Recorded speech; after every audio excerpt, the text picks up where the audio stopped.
Have you ever walked into a bookstore, headed for the religion section, and just felt your eyes glaze over? You see the KJV, NIV, NLT, ESV, the alphabet soup of acronyms just keeps going. It really makes you wonder, right? Why are there so many different versions of the Bible? And, how different can they actually be? Well, let's get into it and unravel the story behind all these translations.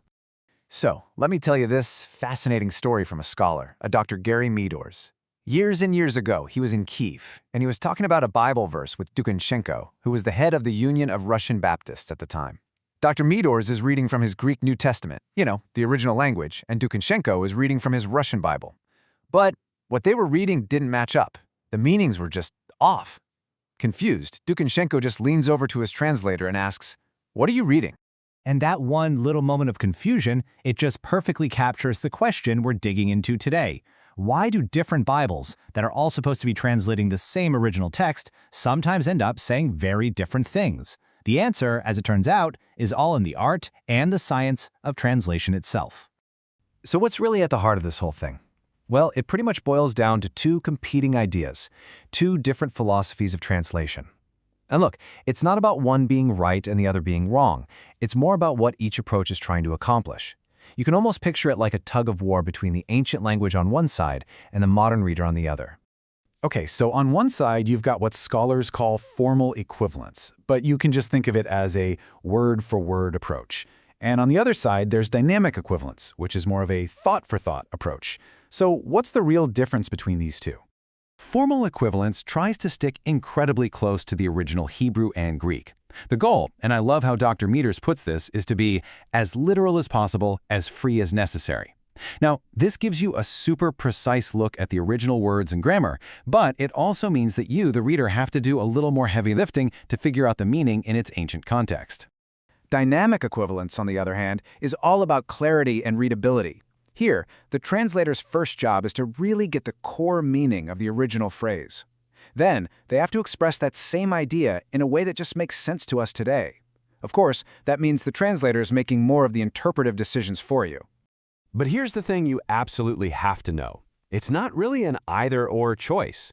Most Bibles you pick up are actually living somewhere on a spectrum, floating between purely literal and purely interpretive. Yup, pretty much every English Bible out there sits somewhere on this sliding scale. Some, like the classic King James Version, are way over on the formal word-for-word side. Others, like the New Living Translation, they're way down on the dynamic, thought-for-thought end of things. And a lot of the really popular versions, like the NIV, they try to land somewhere in that sweet spot right in the middle. Okay, now this is where it gets really fun. Let's actually look at how these different philosophies can totally change the feel and sometimes even the meaning of a verse when you put them side by side. Our first example comes from the book of Acts, chapter 26.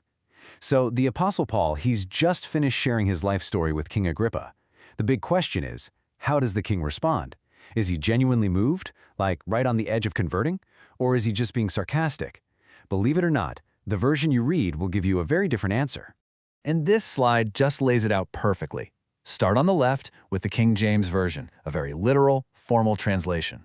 It reads, "Almost thou persuadest me to be a Christian." To our ears, that sounds like Agrippa is this close to converting, right? But watch what happens as we move to the right, toward the more dynamic, thought-for-thought translations, the NIV and the NLT. They translate it as sarcasm. Do you think that in such a short time you can persuade me? The translators there made a call. They looked at the context and decided Agrippa was being dismissive, not sincere. Let's look at another one. This is from Galatians, chapter 5. In a really strict word-for-word translation, this verse can sound, well, honestly, kind of confusing. It almost seems like it's contradicting a major Christian belief. Okay, so the King James Version says, "Whosoever of you are justified by the law." To a modern reader, that sounds like a statement of fact, like it's something you can do. But the original Greek grammar actually implies it's a failed attempt. And this is where those dynamic translations really shine. Look at the NIV. It adds one single crucial word, trying. You who are trying to be justified by the law. Bam. That one word completely changes the meaning and makes the author's original intent so much clearer. But what happens when an interpretive translation goes a little too far? This last example, from Philippians, shows the potential danger of this approach and how translation committees sometimes have to go back and actually correct their own work. Right, so here, Paul is talking about his past life. The KJV says that when it came to the law, he was blameless. Pretty straightforward. Now look at the 1978 NIV, right there in the middle. The translators changed blameless to legalistic righteousness. Whoa, that's a really negative-loaded theological term, and it's a phrase Paul himself never actually used. It was an interpretation, adding a kind of theological spin. And the translation committee later realized this was an overstep. So in the 2011 revision, they corrected it, changing it to the much more neutral righteousness based on the law, which is a lot closer to what the original says. Okay, so with all this in mind, formal, dynamic, and the risk of maybe pushing an interpretation too far, how can we all become better, more informed readers of the Bible? Dr. Meadors suggests a really simple three-part toolkit. First, he says to use a translation team. Basically, don't just stick to one version. If you compare two formal translations and two dynamic translations side by side, you start to see the full range of possibilities in the text.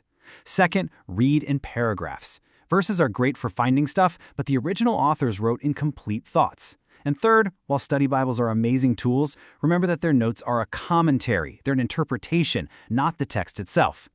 So really, at the end of the day, the goal isn't to find the one perfect translation and declare it the winner. Instead, it's about seeing that this diversity of translations is actually a huge strength.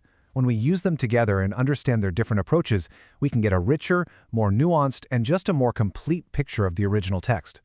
And that kind of leaves us with this final, really crucial thought. We've seen that every translation, no matter how literal it tries to be, involves human choice and interpretation. So, knowing that, how does it change the way we read? And maybe more importantly, what does that ask of us, as readers, every time we open the book?